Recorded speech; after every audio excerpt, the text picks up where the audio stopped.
walking sims generally get a bad rep in gaming, and I think that's fairly well deserved for the most part, but that's gonna be its own video. But I think the Berlin Apartment is walking sims done right. For starters, because there's practically no gameplay and it's more of an interactive movie, the story and artistic design have to work overtime to make a good walking sim game work, which, what this demo shows us, is really promising. It does it really well.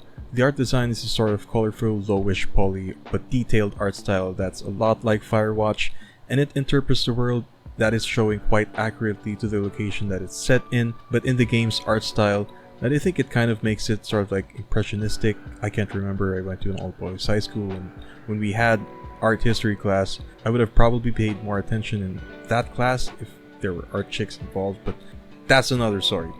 Anyways, the story is a real thing that shines about the Berlin Apartment. This game tells the story of this one apartment in Berlin and the lives of the people who lived in it across the different time periods in Berlin's long history.